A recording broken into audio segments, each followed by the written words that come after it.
Aku rasa aku dah sembang dah pasal ayak bubbles O2 ni. Pasal apa kau contact aku lagi? Hai, pilih tengok video lama. Dah cerita dah pun. Baik, tak apa. Kita sembang sekali lagi ya. Okey, ni pasal ayak bubbles O2. Wallahi, aku bukan nak promote. Aku bukan nak jatuhkan. Yang ni just kita sembang secara ilmiah saja ya. Boleh? Ada seorang doktor ni nasihat kalau kita demam, batuk, sesama tak lega-lega, minumlah ayak yang ada oksigen yang terlarut. Sekarang pun ramai budak-budak batuk dan sesama. Tambah-tambah hujan, tak menentu, kadang-kadang habuk, kadang-kadang terabu, kadang-kadang apa ni seasonal flu kita panggil. Tambah-tambah hujan ni, banyaklah virus menyebabkan kita semua ni. Influenza virus boleh, COVID-19 boleh, rhinovirus boleh, RSV, adenovirus, macam-macam virus lah anak kita boleh sesama, boleh hidung tersumbat dan sebagainya. Baik, kita baca balik posting ni. Suami order air bubbles O2 ni, anak yang batuk seminggu tak lega-lega, lepas minum izin Allah sembuh, alhamdulillah. Dia sendiri pun tak sangka yang mana ayak yang ada oksigen terlarut ni bantu untuk legakan batuk-batuk sesama. Persoalan dia, betul ke ayak bubbles O2 ni bantu untuk batuk ataupun sesama? Ada apa dalam ayak bubbles O2 ni sampai boleh ajaibnya melegakan sesama, melegakan batuk macam mana yang diwawarkan? Awak ada ubat antiviral kot. Kau vaksin dalam ayak ni. Sampai hebat sangat. Kan aku dah bang, aku dah pernah review dah bubbles O2 ni secara terperinci. Video belakang ni. Dalam bubbles O2 ni ada apa? Kalsium dia tinggi, magnesium pun tinggi.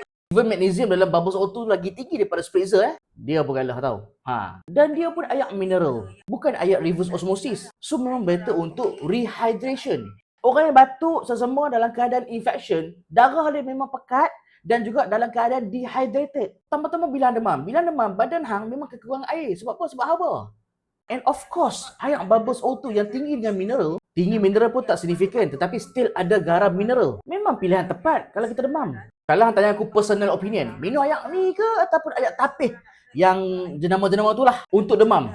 The answer is ayak mineral is the best. Sebab ayak yang ada garam mineral, apa aku cakap sebelum ni? Dia adalah plasma expander. Meningkatkan volume plasma. Secara tidak langsung dia rehydrate badan. Sebab tu ayak mineral, contoh macam bubbles O2, bagus ketika hang batuk dan sesama. Tapi kalau lah nak kata ayak bubbles O2 ni mematikan virus sebab dia ada oksigen terlarut ni, aku tak boleh nak cakap sebab tak ada kajian.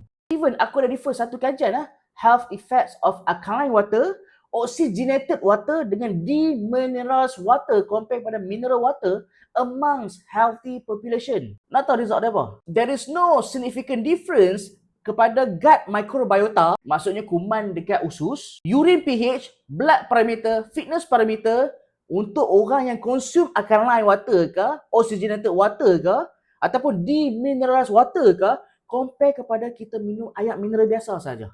Maksudnya dekat sini, air yang mengandungi oksigen terlarut tidak menunjukkan apa-apa kelebihan dibandingkan dengan air mineral biasa. Ni bukan aku pada tahu, tapi yang ni adalah systemic review kajian ni. Kau boleh baca sendiri. Hampa kena faham, aku bukan nak menidakkan kebaikan ayak bubbles O2. Aku just nak emphasize dekat sini, ayak bubbles O2 bagus sebab dia ada mineral. Tetapi aku tak boleh explain apa kelebihan oksigen terlarut dalam ayak ni untuk tubuh badan kita. Tapi kalau nak hilangkan dahaga, memang terbaiklah ayak bubbles O2 ni. Okay,